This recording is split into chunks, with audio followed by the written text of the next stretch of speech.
Om Swastiastu. Umat Hindu di seluruh Nusantara, pada kesempatan yang berbahagia ini, marilah kita memanjatkan puja dan puji syukur kehadapan Tuhan Yang Maha Esa. Karena atas berkat Asungkertawara Nugrahanya lah, saya dan kita semua dapat berkumpul pada hari ini. Berkenaan dengan hal itu, pada kesempatan kali ini, saya akan membawakan Dharma Wacana yang berjudul Karma dan Bakti sebagai jalan mewujudkan putra-suputra Sadu Gunawan. Saudaraku semua, dalam agama Hindu kita mengenal istilah karma pala atau hukum sebab akibat. Karma yang berarti perbuatan dan pala yang berarti buah atau hasil. Sehingga karma pala adalah hasil dari suatu perbuatan.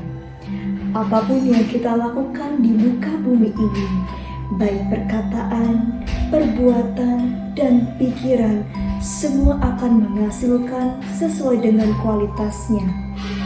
Apabila kita berperilaku baik, tentu akan berhasil dan menghasilkan sesuatu yang baik pula. Sebagaimana yang tercantum dalam kitab Bhagavad Gita, bab 2, sloka 47 sebagai berikut.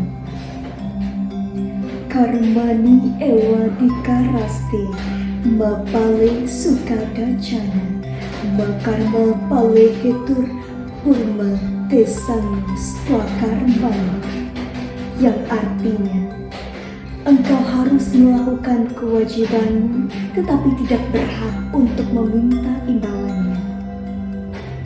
Janganlah jadikan hasil sebagai tujuan akhir, namun jangan pula tidak melakukan kewajiban.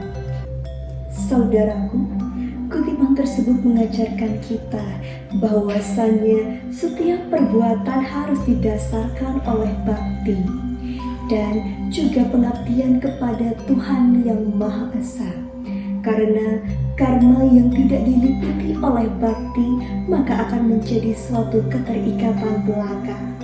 Sebagai sebuah analogi, karma diibaratkan sebagai benih dan bakti adalah sebuah nutrisi. Apabila kita menanam suatu benih dan diberikan nutrisi yang baik, tentu akan tumbuh pohon yang sehat dan bermanfaat. Begitu pula sebaliknya, apabila benih kita tidak berikan nutrisi yang baik, akan menumbuhkan pohon yang gersang dan tak bermanfaat. Begitu pula dengan kehidupan kita, apa yang kita tanam, itulah yang kita tuai. Saudara umat Hindu sedharma, kata bakti seringkali kita pandang secara sempit sebagai persembahyangan atau ritual agama semata.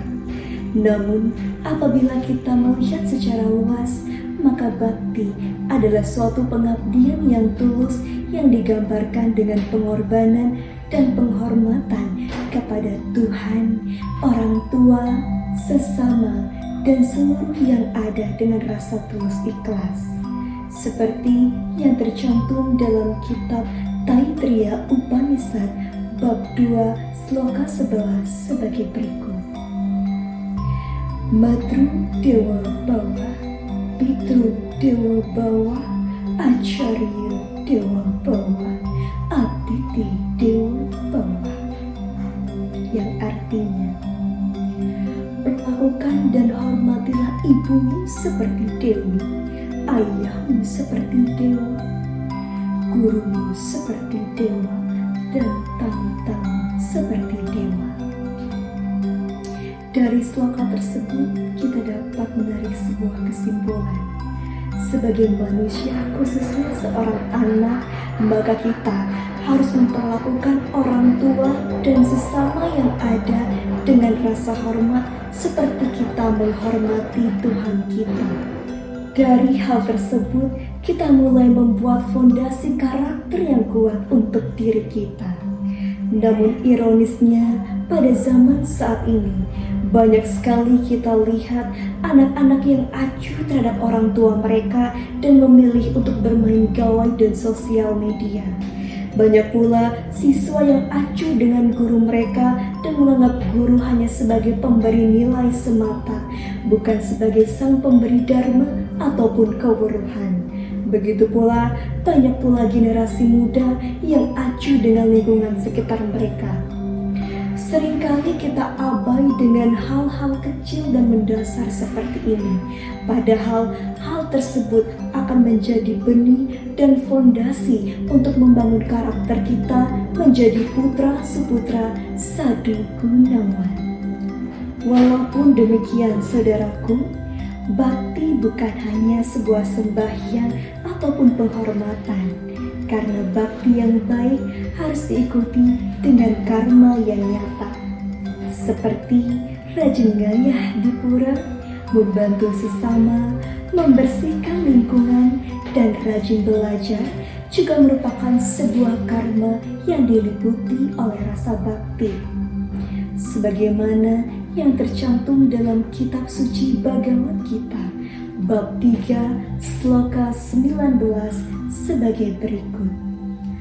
Tasmat asakta satatam karyam karma sama cara.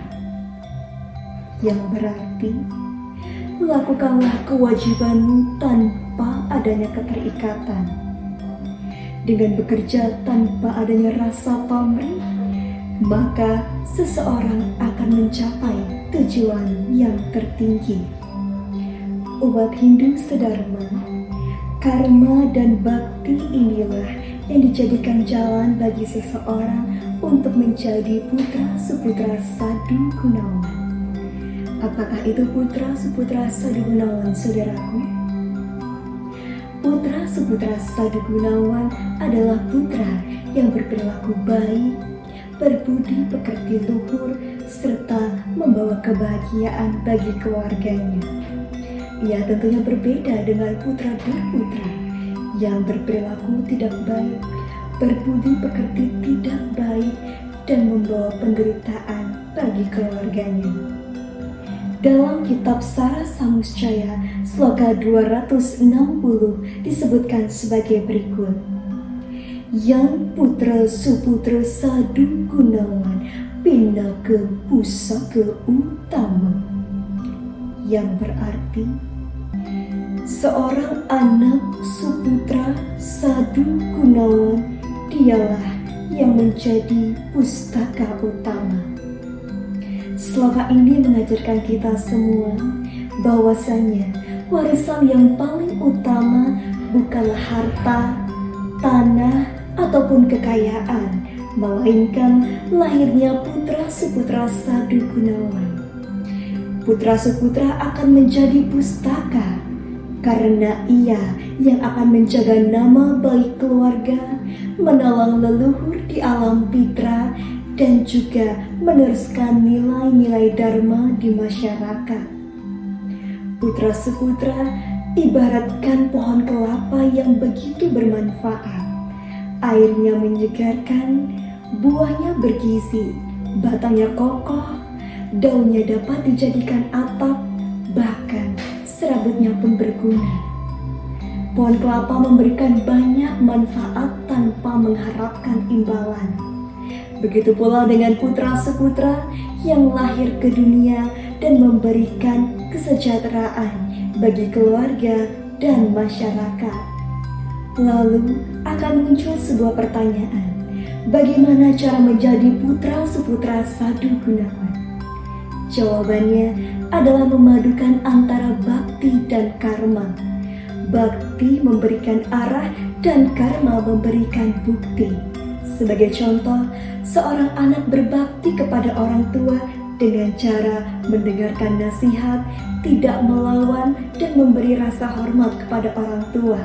Kemudian karma dibuktikan dengan cara rajin belajar agar kelak sukses dan dapat membahagiakan orang tua.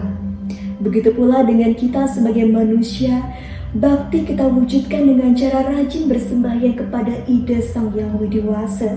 Kemudian bakti ini kita ungkapkan dengan karma, yaitu membantu sesama dengan tulus, membersihkan lingkungan, dan hal ini akan menjadi wujud nyata karma yang diliputi oleh rasa bakti, saudaraku. Umat Hindu Sedharma. Dalam masyarakat Hindu di Bali, ajaran ini sejatinya sudah diterapkan dalam tradisi ngayah.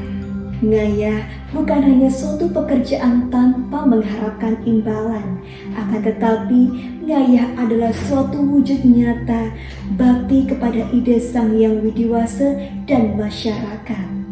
Melalui ngayah, maka akan tumbuh karakter generasi muda Hindu di Bali yang memiliki rasa tatuam asih, asah, asih, aso, dan juga cinta kasih.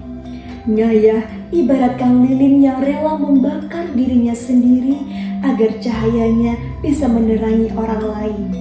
Ia tidak mengharapkan imbalan, akan tetapi cahayanya memberi manfaat bagi banyak orang. Seorang anak yang rajin ngayah, rajin belajar, membantu orang tua dan sesama akan menjadi putra seputra sadu gunawan. Ia tidak hanya memberi kebahagiaan bagi dirinya ataupun bagi keluarganya, melainkan juga bagi sesama di sekitarnya. Saudaraku terkasih, dengan demikian dapat kita simpulkan bahwa bakti adalah landasan hati, karma adalah perbuatan nyata, dan putra seputra sadu gunawan adalah hasil nyata yang kita tuai. Oleh sebab itu, sebagai generasi muda Hindu di Bali, marilah kita menapaki jalan karma dan bakti. Jangan hanya terperangkap pada simbol, melainkan lakukanlah praktik ini dalam kehidupan sehari-hari. Dengan demikian, kita tidak hanya menjadi kebanggaan orang tua, akan tetapi menjadi generasi penerus yang memberikan keharmonisan, melestarikan budaya tradisi yang ada di Bali, serta mengamalkan ajaran Dharma. Inilah jalan yang menuju kehidupan mulia, baik skala maupun skala. Baik saudaraku sekalian, demikian Dharma Wacana yang saya sampaikan. Mohon maaf apabila terdapat kesalahan kata dan semoga bermanfaat untuk kita semua. Akhir kata, saya tutup dengan para mesanti. Om Santi Santi Santi Om.